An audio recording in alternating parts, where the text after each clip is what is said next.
Hey, 2 months on T. Physical changes is just like the normal getting hairier slightly. I notice the dark hairs on my lip are getting a little longer.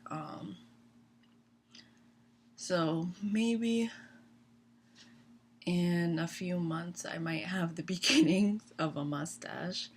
And then I gotta figure out how to shave, which I don't think it's gonna be that difficult, but maybe my dad can show me and we can have a bonding experience about it. My voice is like, I don't know, it's 2 months. I don't think um, there was going to be a big voice drop, but my voice is kind of my main point of dysphoria because, like, no matter how I dress, immediately once I start talking, people automatically misgender me. So I'm hoping in a few months it actually starts to be distinguishable from my regular talking voice, like how it normally is. And, like, I see my endocrinologist in 5 months, well, 3 months from now. And I was thinking that if my voice is still about the same, I think I might switch to injections. What else? Like, emotionally, I've been pretty stable.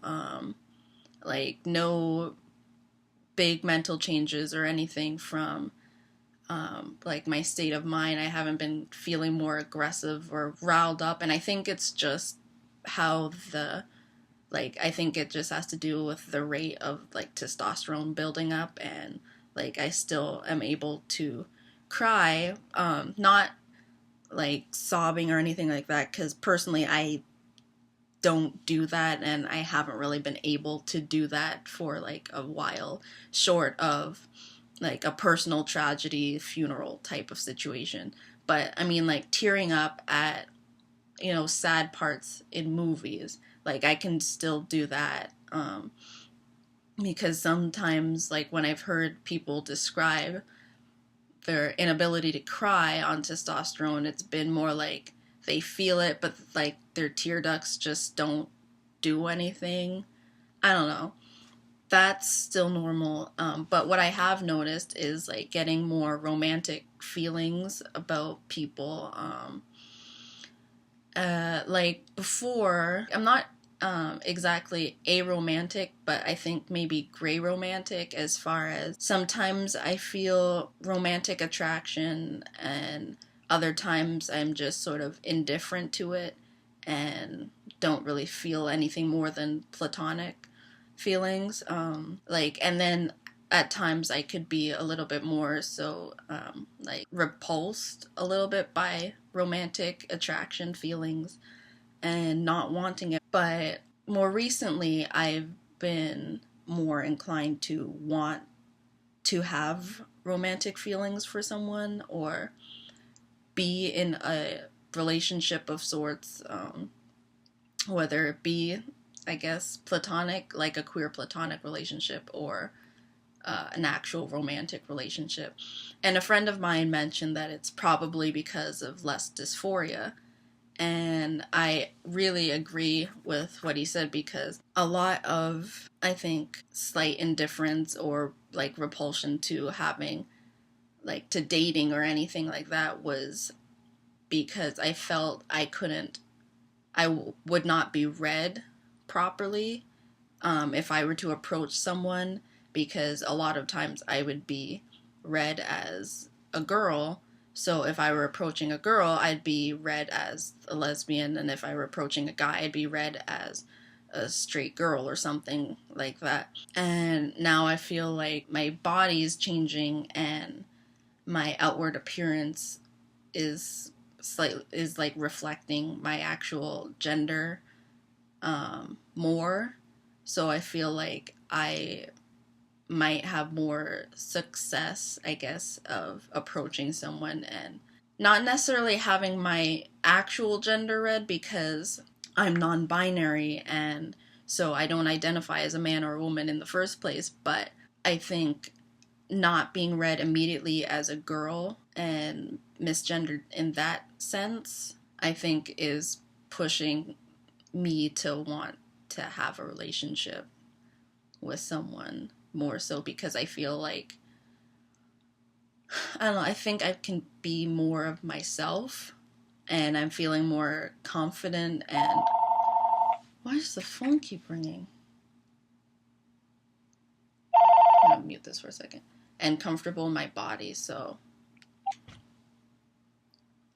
anyway. So like that's really the only thing I've noticed, just more romantic feelings for people and actually maybe wanting to have a relationship at some point. Um but other than that, it's been pretty fine. Like family stuff is still like my mom's still kind of crappy about it.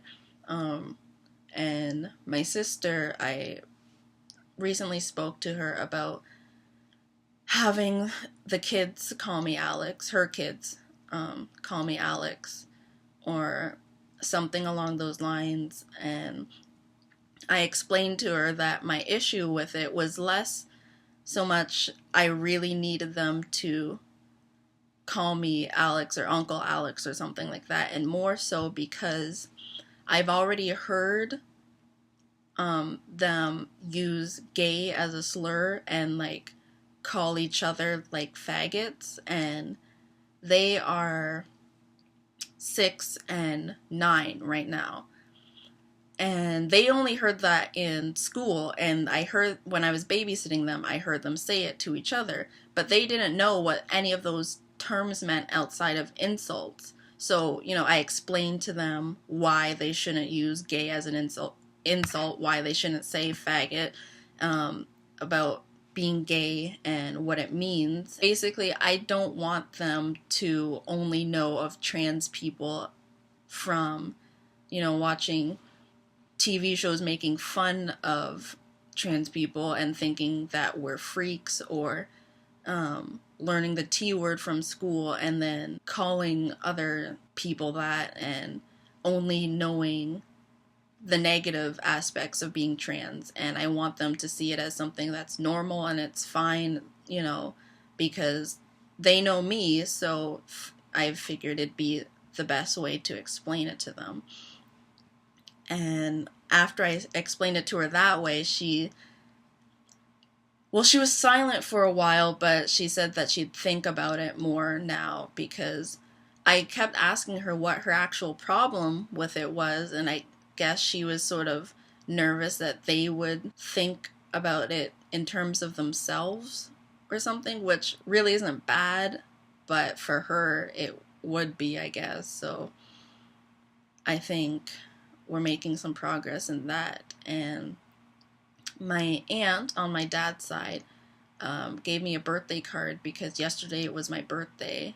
Well, I don't know when this video is going to be uploaded. May 29th was my birthday. I'm 23 now. My 2 months was the 25th of May. On the card that she gave me for my birthday said Alex, which was like a huge thing because my aunt and I are really close. She's like practically my mother. So it really meant a lot to me that she would write that on the birthday card. And then she wrote like a really long statement on the inside, and it was really lovely. So yeah, that's my 2 months. Things are going pretty well, and now I'm gonna hopefully try to find a job, like a summer job or something. Bye.